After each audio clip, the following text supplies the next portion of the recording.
My name is Kanya Sim. I'm from Long Beach, California. And this is my first convention. And I brought with me 3 special other people. First of all, I wish to thank head coach Alicia and his family for giving us this great opportunity to stand before you today. I'm from Orange County Financial Center. A special thanks to my CEO, Michelle Hong, and Ben Nguyen, her husband, Connie Hor, and Jiwan Uk for recruiting me. The theme of my life seems to be about revolutions and freedom. I was born in a refugee camp in Thailand during the Cambodian Communist Revolution, and where an estimated 1 to 3 million was mass murdered. We came to this country in 1983 with just clothes on our back to seek freedom in America. We settled in the low-income part of Long Beach. With the limited resources we had, life was very hard for our family. The aftermath of the war had scarred my family life. Growing up, I was a rebel with no cause. In junior high school, I can recall the last week of school sitting in the principal's office about to be expelled. Fortunately, I didn't, and I would go on to high school, and that's where I would meet Ms. Erin Gruel in room 203. This is how I would learn about the Holocaust and genocides around the world. Learning about that hit home for me.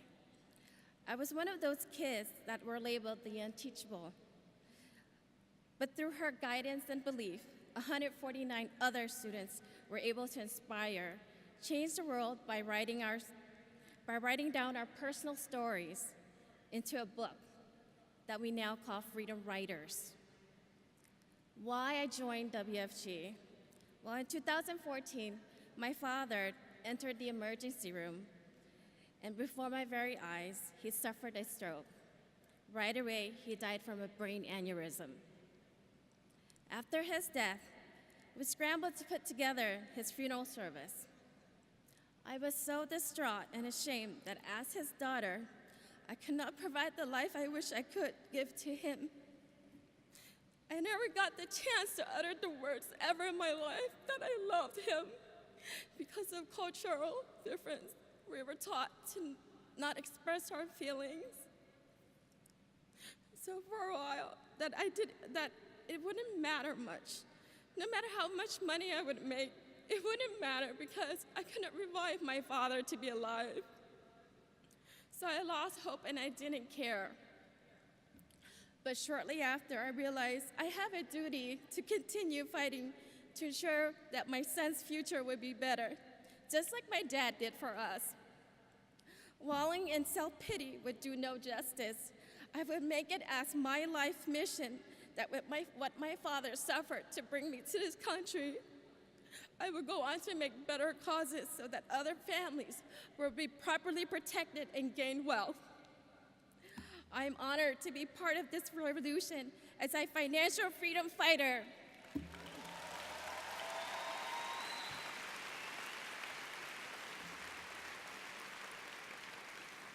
Through injustice, I became a rebel with a cause. 150 kids changed the world through sharing our collective stories in a book. What can a group of 15,000 be able to achieve here? That is why I recruited my fellow freedom writer, best friend, Tiffany Jacobs, whom I've known for 23 years, to join forces with me on this new task. Dr. Seuss said, and I quote, "Unless someone like you cares a whole awful lot, nothing is going to get better. It's not."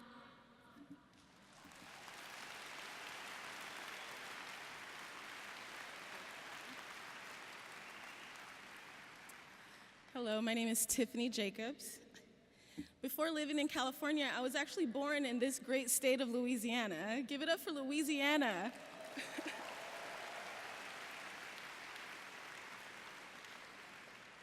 But I grew up in a household filled with domestic violence. And for a long time, I never truly believed that dreams could come true until I was placed in Aaron Gruel's class in high school. My parents met in Shreveport at 14 years old. They had a baby by 16, me at 18, two more by the time they were 22. So it was a young love. But my father became an alcoholic and a drug addict. And for any of you that are familiar with those demons, you understand the abuse that can come from them. I remember my mother getting beaten to a bloody pulp, so bad that her eyes were swollen shut, and her lips were bleeding and sore, and she could hardly even smile at her own children. When my father got a job in California, he promised us life was going to be better.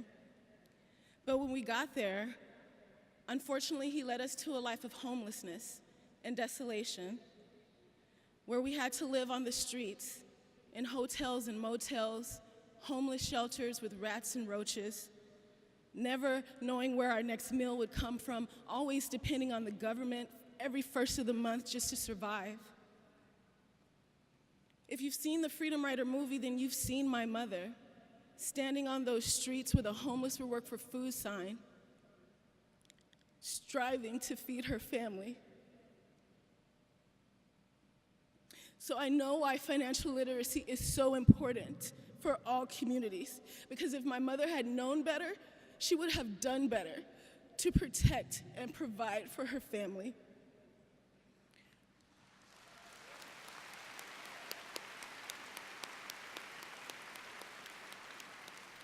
I was so grateful for Ms. Gruel for introducing Holocaust education to us, because we got an opportunity to meet actual survivors, not victims, who rebuilt their lives from nothing after being starved and tortured and displaced. And that was everything that I had always felt growing up.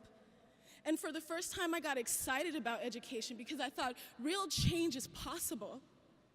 When Ms. Gruel told me that if I think about something and put my mind to it, and I believed in all my heart that I could make it happen, and I actually put into plan and took the steps to make it happen, then all dreams can come true. And so I made it a point to graduate from college and receive my degree from Cal State Long Beach in corporate training and development.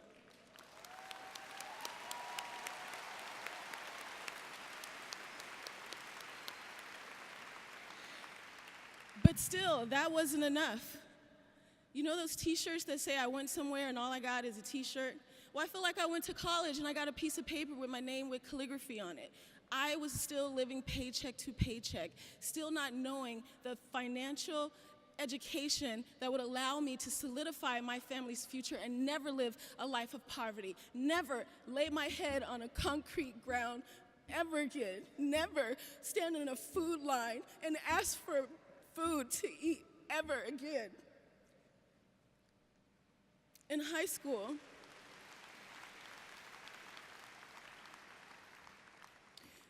I was inspired to believe in myself.